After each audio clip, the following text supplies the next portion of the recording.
In the dark waters of the North Atlantic, the great passenger liner RMS Titanic came to a violent and mysterious end.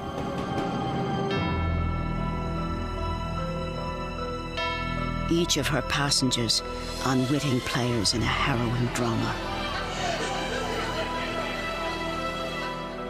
The builder who would pronounce her dead. The brave men who refused to let her die.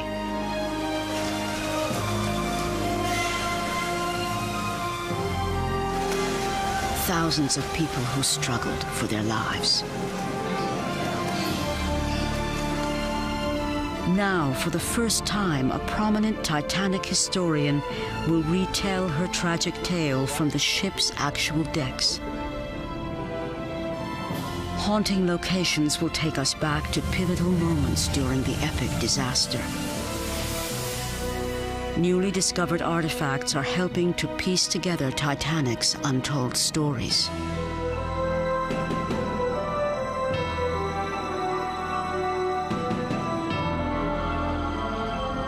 It's a moment in history we're still striving to understand. A part of our past impossible to forget.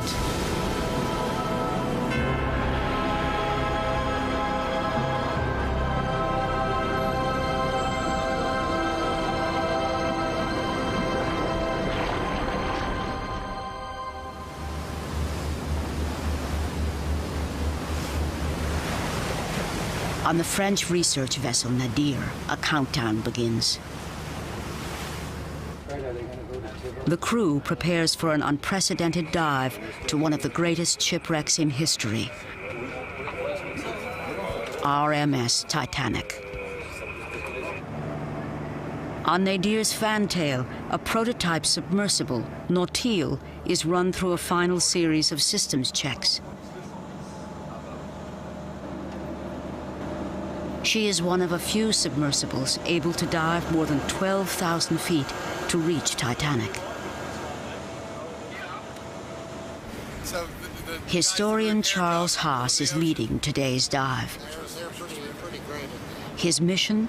To document key sites on the ship where critical events unfolded.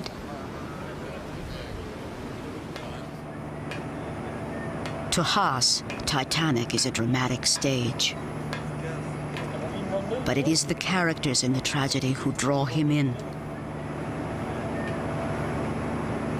I think in order to get a full picture of what that night was like, you need to know the people who were involved in that situation. By knowing the characters in the drama, by knowing the people, you get a much better insight into the great drama of that night.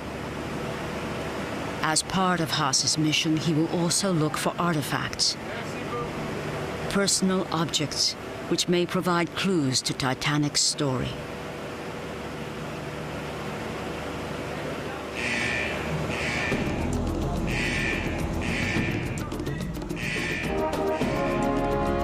When Nautil leaves these decks, she will drop 2.5 miles into the Atlantic, into a hostile world. A place of freezing temperatures, bone-crushing pressure, and desolate darkness. If something goes wrong at the site, there is no chance of a rescue.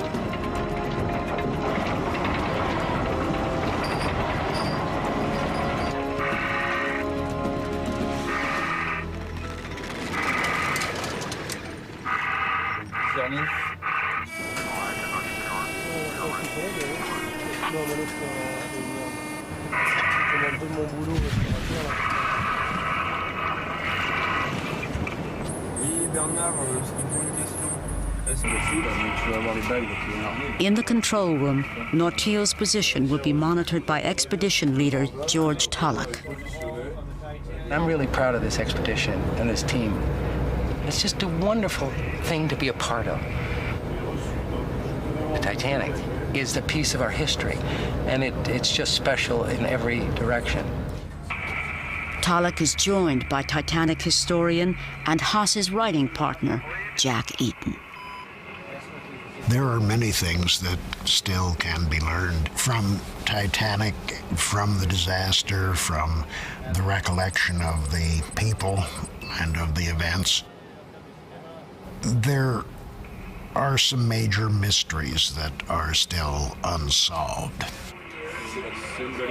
From the bridge, the crew watches as Nautil freefalls to Titanic. A ship still giving up her secrets.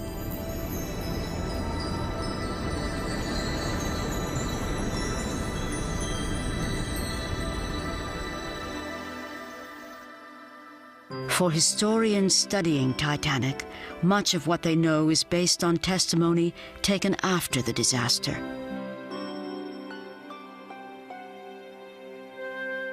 Hearings were held in both the United States and Britain, which investigated the reason for her sinking.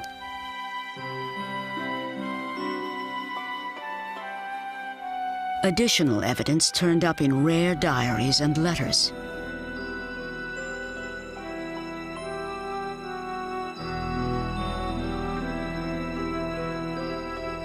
Now, artifacts retrieved from the ocean floor let us study tangible pieces of lost history. In their research, historians have learned most about passengers who traveled lavishly in first and second class. People such as Emily Ryerson and Lawrence Beasley have given us a glimpse of what that horrific night was like.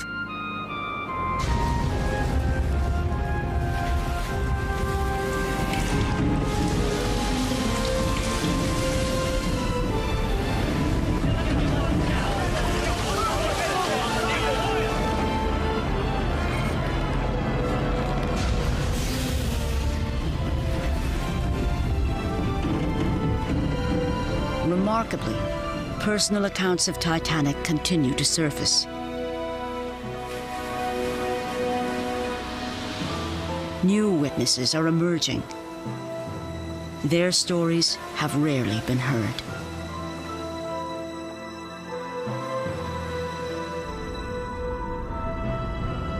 As the submersible Nautil descends to Titanic, the crew prepares for arrival at the site.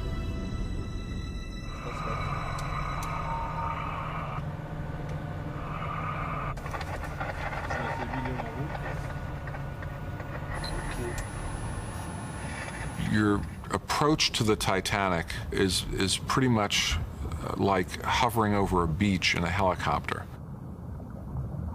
You see the sand rolling under you, and you're navigating forward at maybe 2 or 3 miles an hour.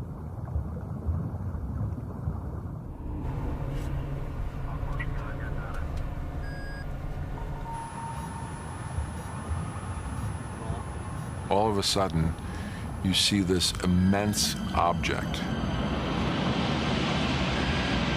And it is so immense that it completely fills the viewport.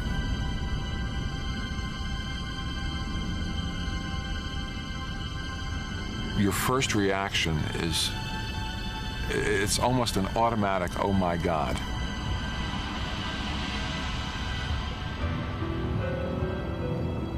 Titanic it's still a very, very beautiful ship to see. The lines are so beautiful underwater. And there's an awe or a reverence or a silence from realizing what occurred on these decks. Human stories of personal tragedy that literally happened within the space that you can now see.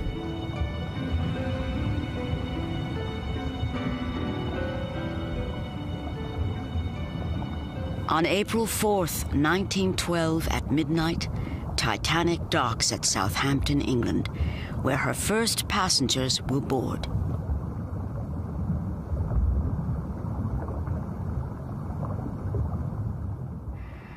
Under the direction of Haas, the crew of Nautil moves to the very spot where travelers first embarked.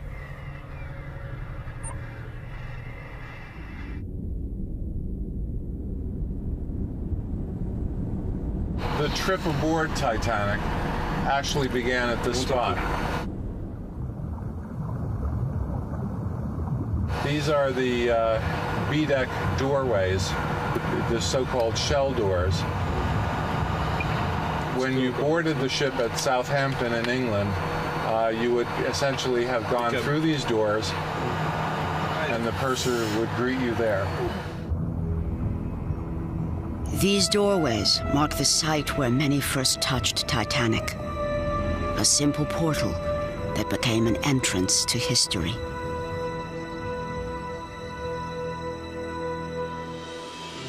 In Southampton, boarding begins in the early morning.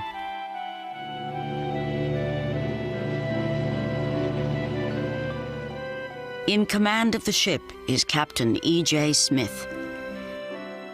Smith's passenger list includes a who's who of the era. But the majority of the ship's passengers are third class. Titanic's owners hope to profit from immigrants such as Gerda and Edvard Lindell. The Lindells, recently married, are living in Skåne in southern Sweden.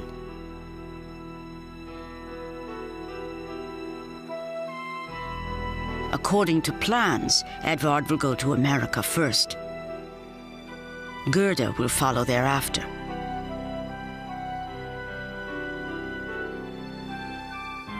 Gerda, however, won't be separated from her new husband. At the last minute, she joins him. In a farewell gesture, Gerda drops roses along their route, leaving a trail behind.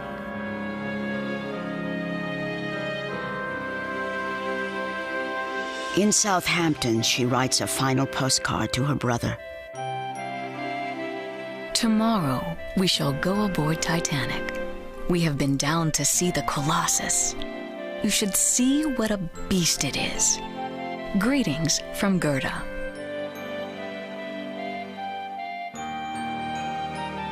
On the 10th of April, 1912, the Lindells join more than 2,000 others for Titanic's maiden voyage. On board, Edvard and Gerda meet fellow Swede August Wennerström.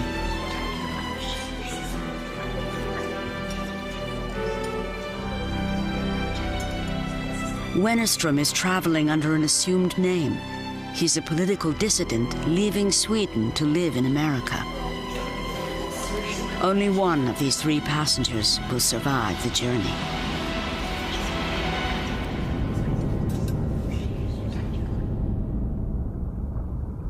Today, Titanic is a mass of twisted metal. But historian Charles Haas can see past the decay to the people who once walked these decks.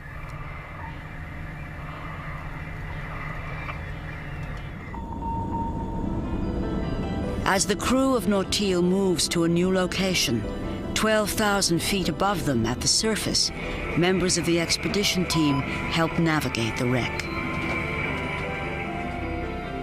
Their destination is a third-class area at Titanic's bow.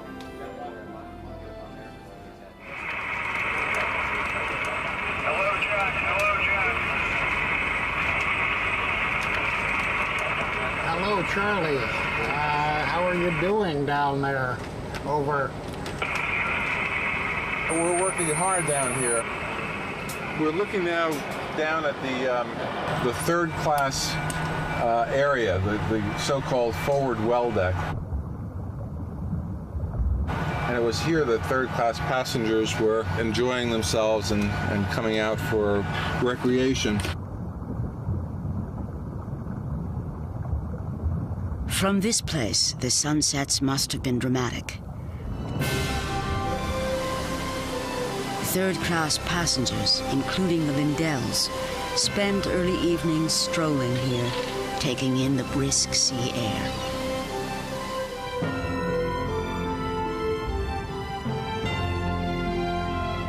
Above the third-class promenade, first and second-class passengers enjoyed uncompromising luxury. Amenities included an exotic steam room. A state-of-the-art gymnasium, and lavish dining salons. For one first-class passenger, none of Titanic's palatial amenities are enticing. Mrs. Emily Ryerson's eldest son has been killed in a car crash in America. She's going to claim his body. She leaves her cabin rarely and eats in her room. The elegance of Titanic is meaningless to a mother in mourning.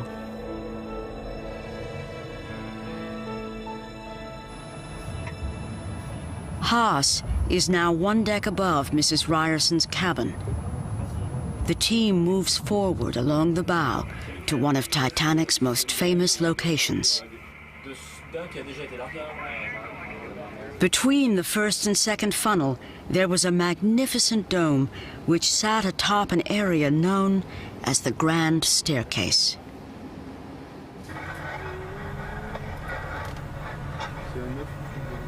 There's really no part of the Titanic that perhaps demonstrated the grandeur of the ship than this feature, which was called the Grand Staircase in first class. It was surmounted by a wrought iron and glass dome. It penetrated 5 or 6 decks down through the ship.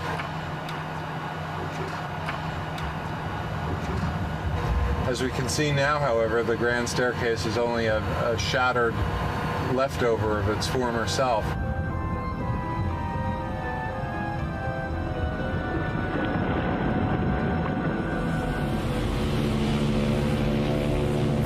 For the first few days out at sea, the trip to America is uneventful. Then, on Sunday, the temperature drops dramatically.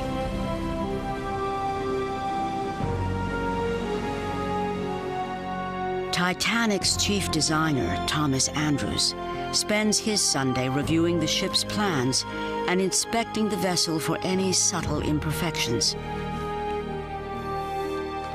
Titanic is the greatest achievement to date of his ascending career. Harold Bride is one of the ship's 2 radio operators. Bride's partner is Jack Phillips. Throughout the day on Sunday, they receive 6 warnings of ice.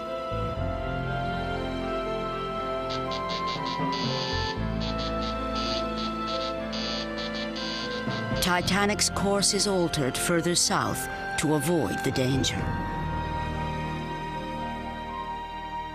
For passengers like the Lindells, the frigid air is enough to keep them indoors.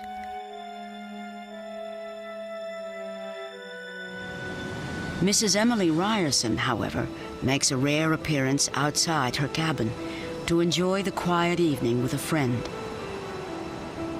Bruce Ismay, managing director for the company that owns Titanic, approaches Ryerson.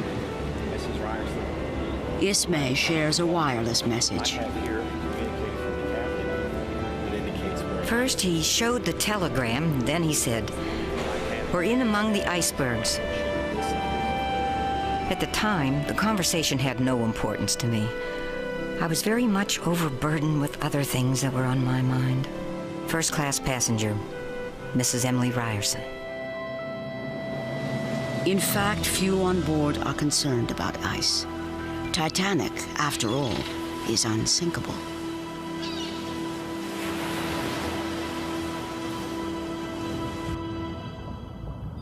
The colossal scale of Titanic was unrivaled in her day. Her tragic sinking is one of few events in history that still holds such a grip on our imagination. Titanic holds the place in the public interest for a number of reasons, of course. The first is that it was probably the first major disaster to be covered by all of the media. There were some very early disasters in the 20th century, but Titanic was the first one that made such a worldwide impact.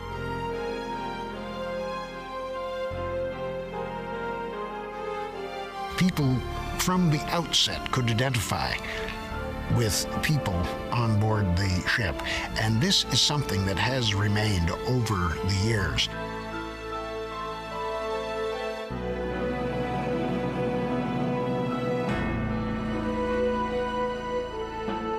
Titanic stood as a pinnacle of human ingenuity in a time of unbridled optimism.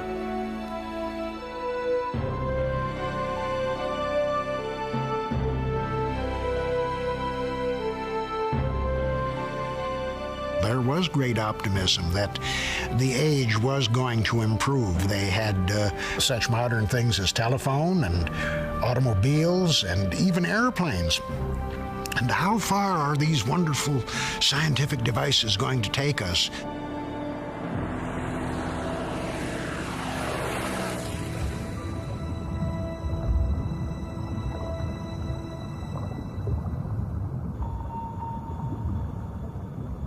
Above the wreck, Nautil moves to a haunting location in this story.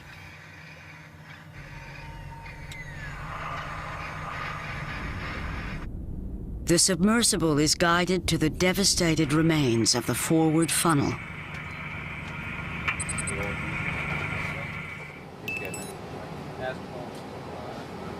A 150-foot funnel once occupied this cavernous hole. What we're passing over now is a huge ventilation system. Titanic had, of course, 4 funnels connected to the boiler rooms. So what we're looking at here is a giant tube, in effect. And if we were to pursue it further, we would find ourselves way down in the Titanic's boiler rooms. The massive boilers, located deep in the belly of the ship, were Titanic's source of power.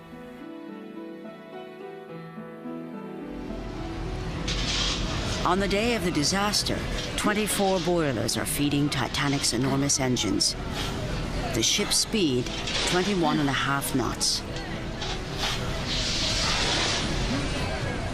That evening, stoker Frederick Barrett begins his shift. In a few short hours, he will find himself in a pitched battle for survival. Second-class passenger Lawrence Beasley fills out a claim form so that he can retrieve his valuables from the purser's safe.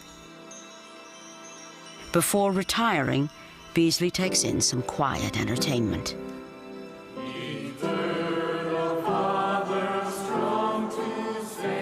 After dinner, Mr. Carter invited all who wished to the saloon, and with the assistants at the piano, he started passengers singing hymns.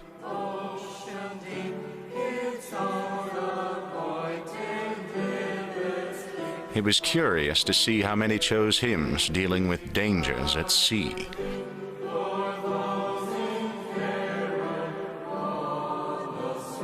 Second-class passenger Lawrence Beasley. 2 hours before impact, wireless operator Jack Phillips receives a warning from the ship Masaba. Ice report. Latitude 42 degrees north to 41 degrees 25 minutes north. Saw much heavy pack ice and great number of large icebergs. Wireless operator Jack Phillips. Phillips doesn't realize the ice field lies directly in Titanic's path. Rather than report the warning to an officer, he places it on a spike.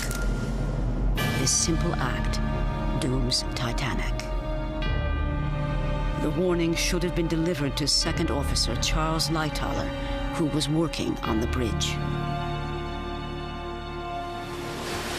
The one vital report that came through but which never reached the bridge was received from the Masaba. That delay proved fatal and was the main cause of the loss of that ship. Second Officer Charles Lightoller.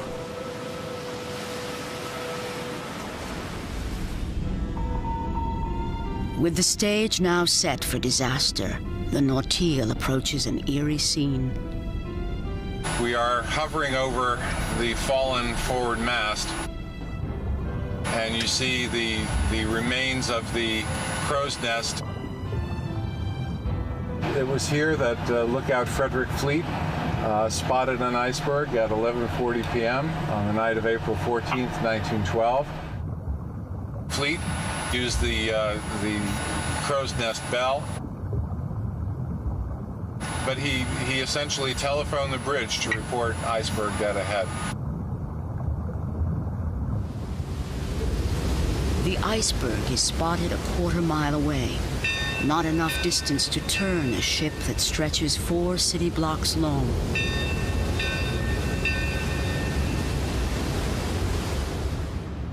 Officers steered Titanic from this location. The ship's wheel used to be attached to this device, called a telemotor. It is all that's left of the bridge. What we're seeing is the telemotor coming up. Here is really where Frederick Fleet's order was translated into action. Between Frederick Fleet's warning of the berg and the collision, there was just 37 seconds of time.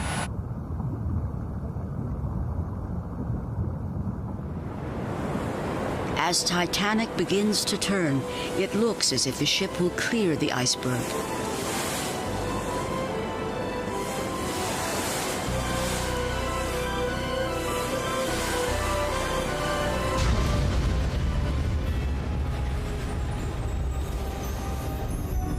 But an underwater ledge pierces Titanic's steel hull, buckling plates, causing thin separations in her side.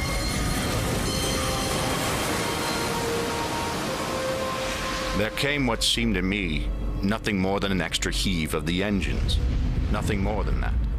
No sound of a crash or anything else.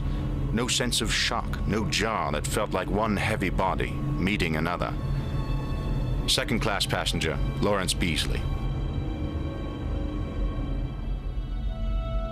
I was just about ready for the land of Nod when I felt a sudden vibrating jar run through the ship.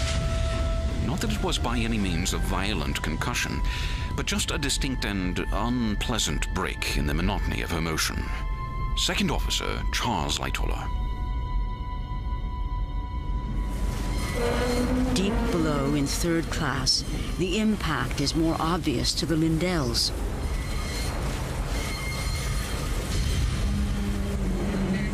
And August Wennerstrom.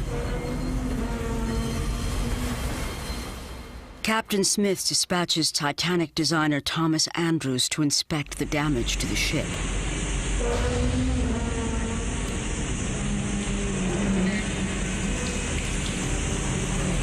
What Andrews sees is devastating. He reports to Captain Smith that Titanic is filling fast. A quick calculation reveals the ship has an hour, maybe 2. Andrews realizes the deadly implications immediately. On board are more than 2,000 passengers and crew, but only enough lifeboats for just half of them.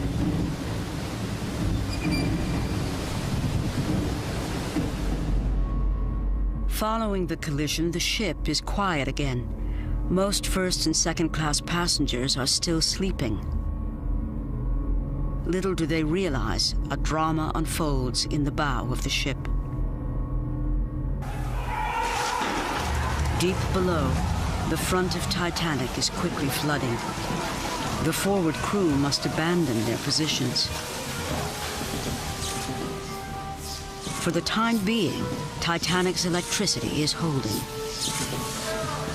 Stoker Barrett and several others attempt to keep the water out of Boiler Room 5. The men attach long hoses to the pumps. If they keep this section from flooding, they believe they can save the ship.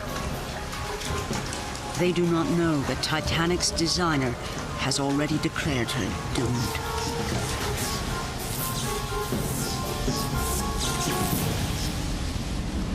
From the boiler rooms, Nortil travels to a location where another battle was fought.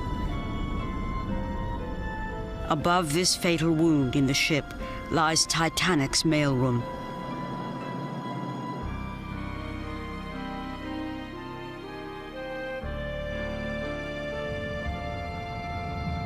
Among the greatest heroes of Titanic's story, I think, are the postal workers. There were more than 3,500 bags of mail on board the ship, and as the water began flooding this area, the men's only thought was to try to rescue the mail that they had been placed in charge of. As Titanic's mailroom floods, the postal workers drag the mail to higher ground.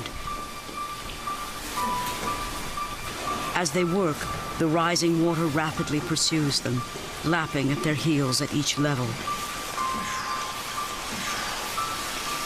Eventually, they are overtaken.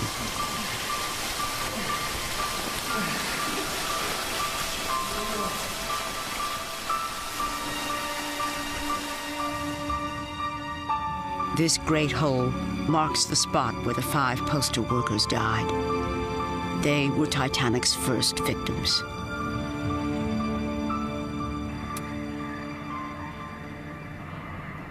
The next sight is perhaps the most wrenching.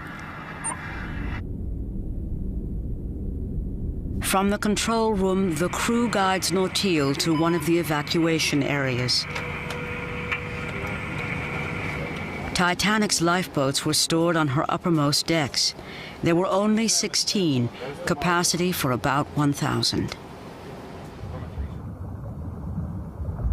This ghostly crane lowered boats into the dark sea. Second Officer Charles Lightoller worked at this very spot.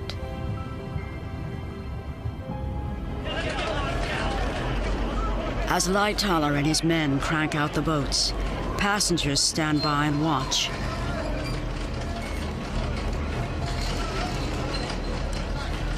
Among them, there is utter disbelief. Nothing seems wrong. Why are they being asked to evacuate? Many passengers initially won't leave, and the first boats are launched virtually empty. Near this location, the radio operators frantically signal for assistance. In a desperate attempt to summon help, they send a newly adopted distress code, SOS. Titanic is one of the first ships in history to send the call.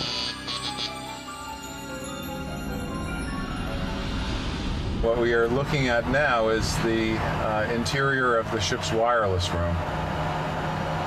Here, the radio operators, Jack Phillips and Harold Bride, were given the information that the Titanic was doomed. They began immediately sending out distress signals. And so it was from this very room that these 2 men worked very hard to save lives.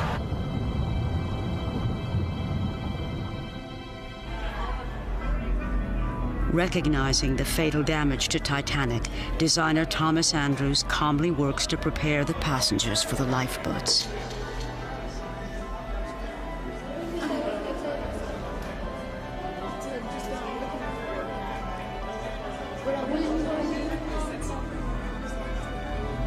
He knows, regardless of his effort, there will be a tragic loss of life.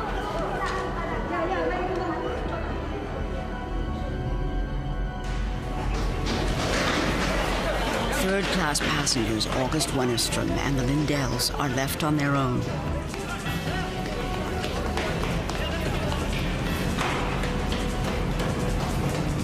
As they head for the lifeboats, the stern begins to rise out of the water. We saw the sea climbing up the deck more quickly than before. I could see that everyone was clambering aft and trying to keep from sliding down the slanting deck, which was growing steeper. Third-class passenger August Wennerstrom.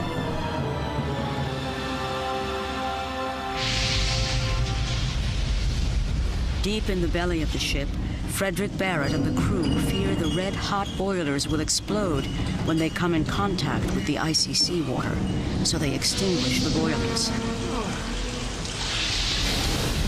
As each fire is put out, the hold fills with steam.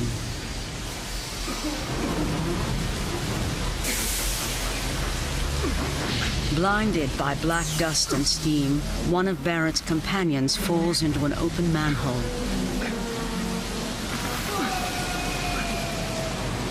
His leg is shattered, and Barrett drags him to a pump room. Nearly 2 hours after impact, a weakened wall caves in, and the sinking of Titanic accelerates. Barrett escapes, but his companion will perish. When Barrett arrives on deck, his timing is perfect.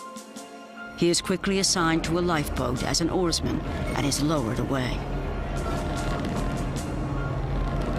Lawrence Beasley climbs aboard Barrett's boat when no more women or children are nearby.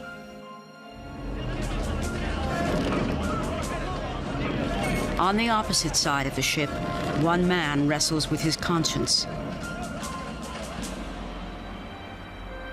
His name is Masabumi Hosono.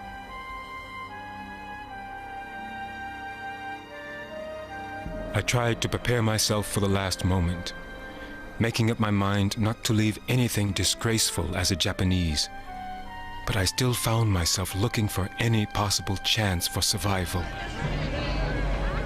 There were many men who attempted to squeeze in, but sailors refused them at gunpoint. I myself was deep in desolate thought. Even if I became the target of a pistol shot, it would be the same. And thus, I made a jump for the lifeboat.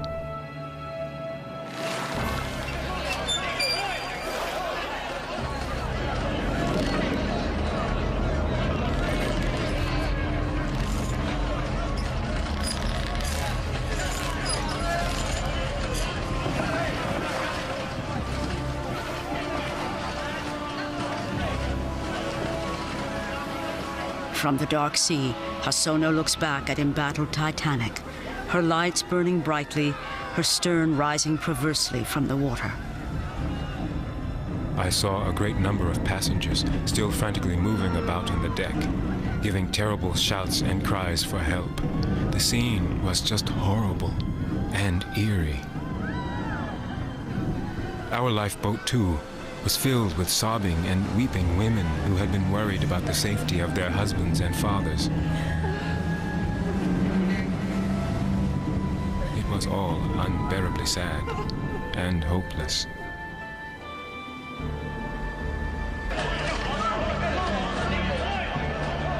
On board Titanic, Mrs. Ryerson refuses to leave her husband, despite his best efforts to convince her otherwise.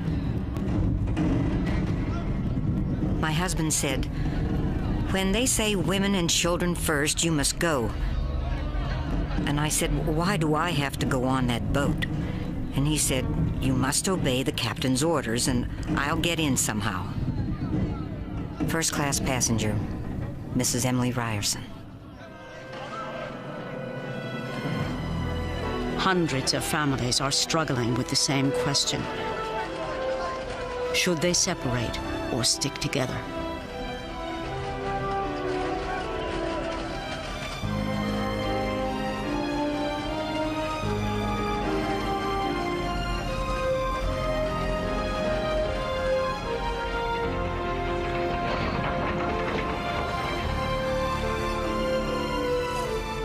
With few lifeboats left, people take the threat of sinking seriously.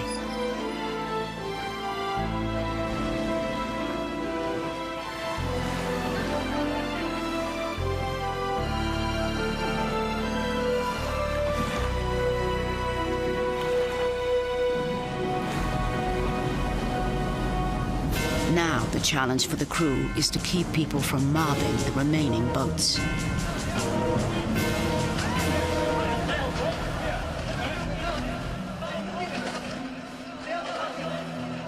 At 1:45 a.m., Emily Ryerson boards one of the last boats to be launched with her 2 daughters and 1 son. Her husband stays behind.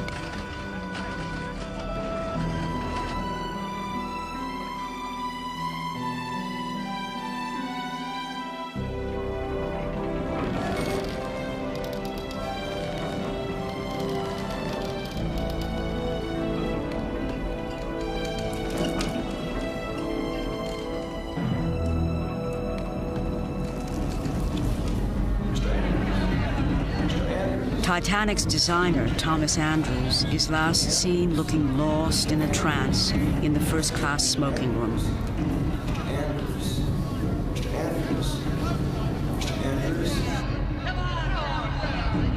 As Titanic's stern tilts higher, the Lindells and August Wennerstrom slide into the water.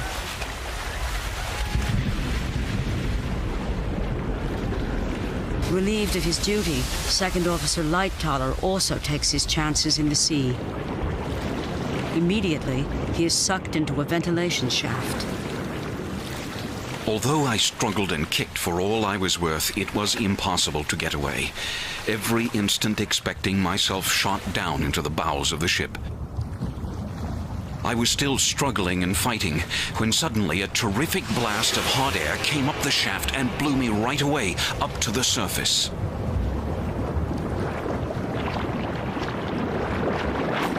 From the surface, Lightoller witnesses the end of RMS Titanic. The bow of the ship was now rapidly going down, and the stern was rising higher and higher out of the water, piling the people into helpless heaps around the steep decks, and by the score into the icy water. Second Officer Charles Lightoller.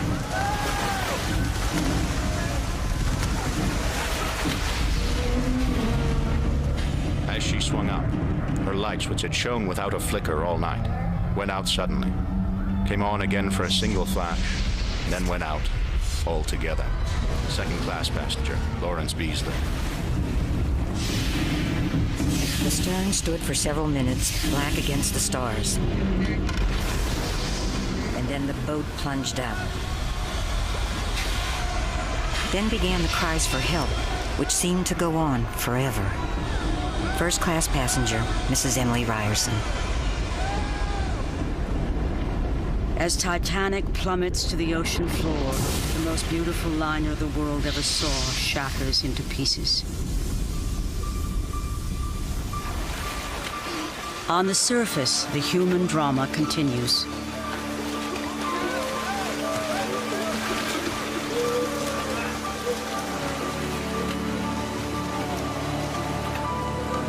Charles Lightoller manages to climb atop an overturned lifeboat.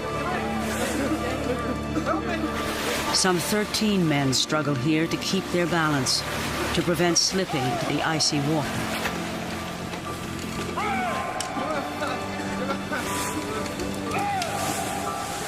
Wireless operators Bride and Phillips are among these men. Phillips will die of exposure before morning.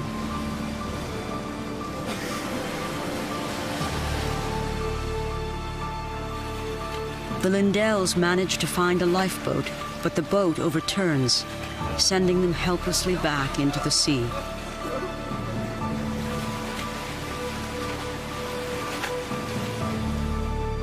For how long a time I was away from the boat, I don't know. When I came back to the boat, it was filled with water. My friend Edvard Lindell had also got aboard. I saw Mrs. Lindell in the water and clasped her hand. I didn't have the strength to pull her aboard.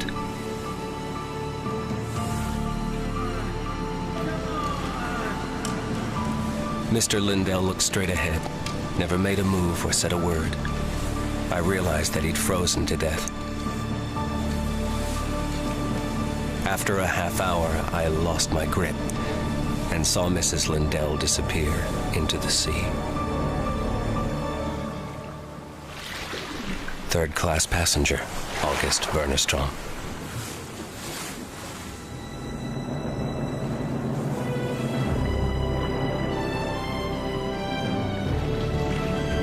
More than 1,500 men, women, and children perish this night.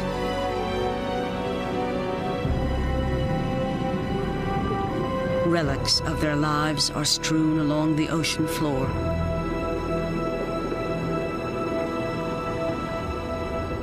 Artifacts like these provide the last clues to their stories. Among broken plates and debris, Haas makes a discovery. He finds and retrieves a device called a telegraph that was used to signal the engines.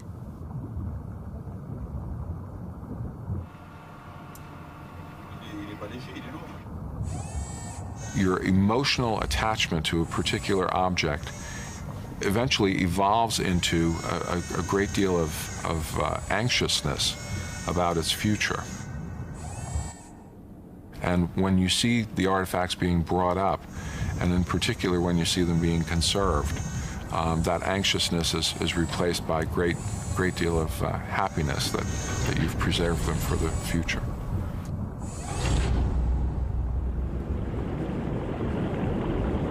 After a day of exploration, Nautil returns to the surface with precious cargo.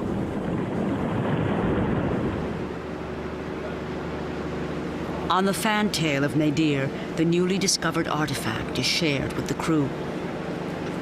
Well, history's progressed another notch there, Charles.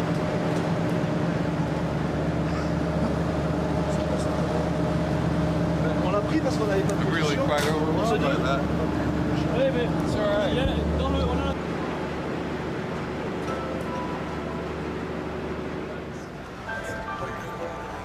In a warehouse in Hamburg, Germany, people line up to visit an extraordinary exhibit of Titanic artifacts.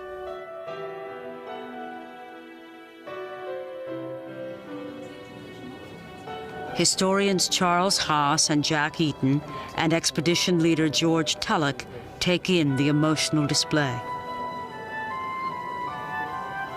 They have come to see fragments of history, some of which they have helped to rescue from certain oblivion.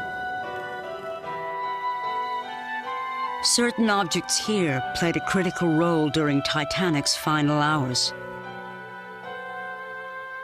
The giant wrenches used by the men in the boiler room remind us of those who struggled to keep Titanic afloat.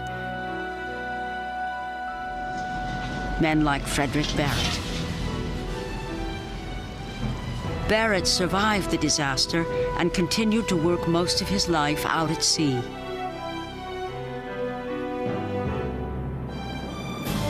One of Titanic's brass bells, a symbol of her elite officers, including Second Officer Charles Lightoller.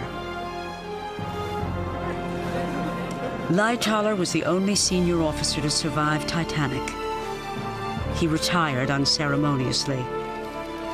During World War II, he used his yacht in daring missions to aid the British war effort.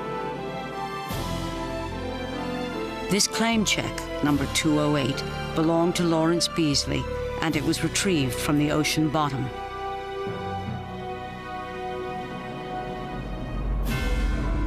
Beasley lived to be 89 and write one of the most significant accounts of the Titanic tragedy. Women's jewelry reminds us that many of Titanic's survivors were widowed that night. When Mrs. Ryerson arrived in New York, she would bury her son, who was killed in a car crash, and mourn her lost husband. Mrs. Ryerson died at the age of 76. Masabumi Hosono lived reclusively and rarely spoke of Titanic. His rare written account has now become a part of history.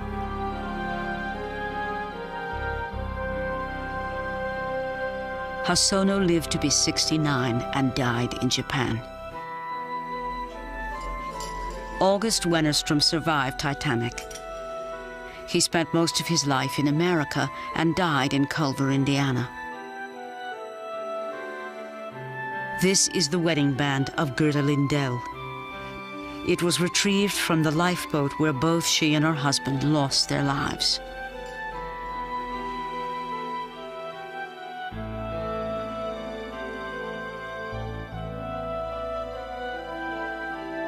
These objects are the last remnants of the Titanic disaster. They forge a link across a century to a vanished time.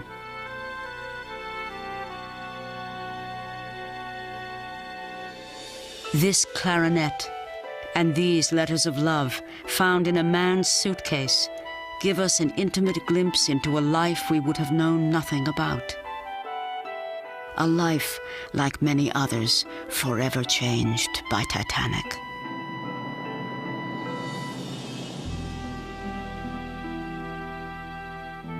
Of the 2,228 individuals aboard Titanic, we only know the experiences of perhaps half. Some of their stories have been told and fully developed. But even to this day, most of Titanic's stories still remain untold.